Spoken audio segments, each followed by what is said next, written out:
eyes on USC's quarterback Sam Darnold. But the redshirt sophomore may not even enter the 2018 draft, according to the NFL Network. The 20-year-old, considered by many to be the top quarterback in the draft and the best passer since Andrew Luck. He sure got all of our attention with that strong outing in the Rose Bowl. He threw for 453 yards with 5 touchdowns in that victory. Well, this week, NFL Network's Daniel Jeremiah spent time with Darnold at Nike's The Opening and wrote afterwards, how about this? Several sources close to Darnold tell me they wouldn't be surprised if Darnold played 2 more seasons at USC. So who is this guy?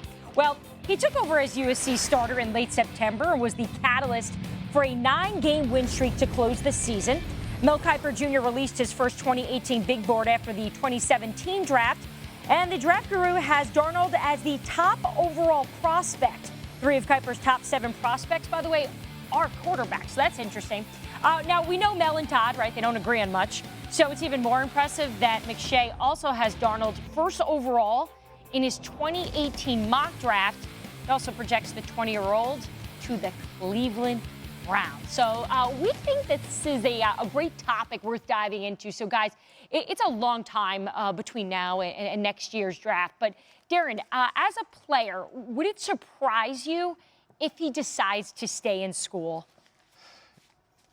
No, not really. I mean, now that you hear a little bit more about his situation, and it'd be good to be, you know, the starting quarterback for the USC Trojans. I mean, there's a lot of perks that come along with that. So I think if he has the financial means, I mean, a lot of times the players come out because of the financial needs. They don't have those means to stay in school. You see a lot of players come out because of the fact that, you know, they need to figure out a way to support themselves and families and all that. I think Sam Darnold's a guy that, you know, he probably has those financial needs, and he probably doesn't need to come out if he doesn't want to. If he wants to explore the rest of school and graduate a Trojan, and then so be it. But, you know, I don't think he's under any pressure to come out right now. Jeff, Dan, even, you guys talk to a lot of teams, a lot of guys in front offices. What are you hearing about how teams like him? Well, first of all, we can say that, yes, teams unanimously believe that this guy is an NFL quarterback, but that doesn't necessarily mean that he's the only one in the 2018 draft. And that's why I think that it's far too premature for him or anyone else to suggest that he will come out. Josh Rosen, for instance, according to my sources with the Jets, is a guy that they covet very much at the top of this draft. Now, of course, it's too early to say whether it's Rosen, whether it's any of these guys. I think there's 4 guys that we could wind up seeing as franchise quarterbacks by 2018 playing at some point in that season. So far too early at this point. I would say that it is going to be dependent on who's picking number 1, and I think that the leverage is in the corner of the players at this point. And maybe if you're the player, it doesn't hurt you to put that message out, right? I'm not saying that's where Daniel got his information, but what I'm saying is it could be to the benefit of the player. If there's a team that you don't particularly want to play for, you're now telegraphing, hey, don't go ahead and tank your season for the number 1 pick because you might not have the ability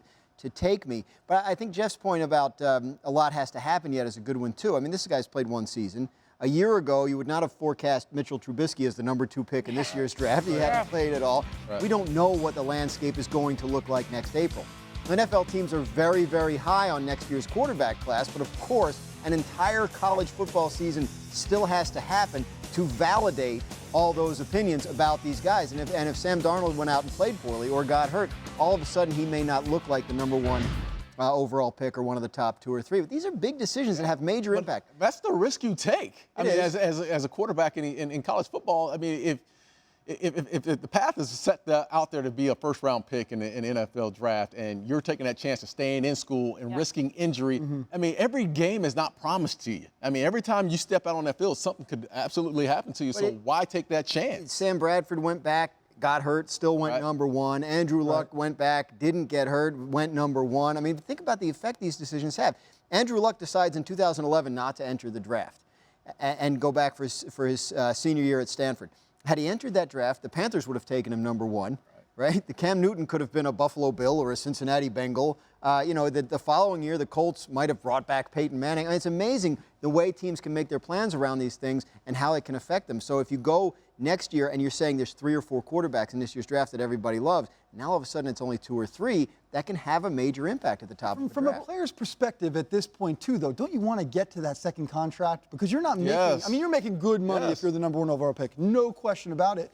But you want to get there faster and get there so that you look at the end of your career and get as many contracts as you can. That's the key. I mean, try to get them young. Let's talk about the teams, though, that are going to need quarterbacks next year, right? It's fair to say the Browns, the Jets, the 49ers. So let's say Darnold decides to stay in school.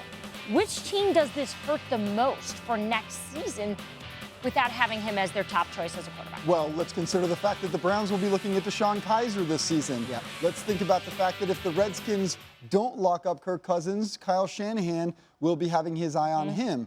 Now, the Jets, of course, I think probably get hurt the worst by any team or any quarterback deciding to stay, because ultimately it makes the pool smaller, and by the time it gets to them, whether 1, 2, or 3, they want to have as many options as available. And by the way, I don't mean to assume that the Jets will be in the bottom 3. Right. And you are. Yeah, go ahead. Darren, There's going to be teams on that aren't on that list that show up. I mean, maybe if the Rams have a terrible year and they decide Jared Goff's not their guy. So, but I mean, you look at San Francisco with all the cap space they're forecast to have next year, and you mentioned Kirk Cousins. If he gets to free agency, it will be the apple of Kyle Shanahan's eye. Yeah, the Jets are in a position where they may be more focused on the top of the draft as their quarterback solution than some of the teams that have those gobs and gobs of cap space, like San Francisco and Cleveland.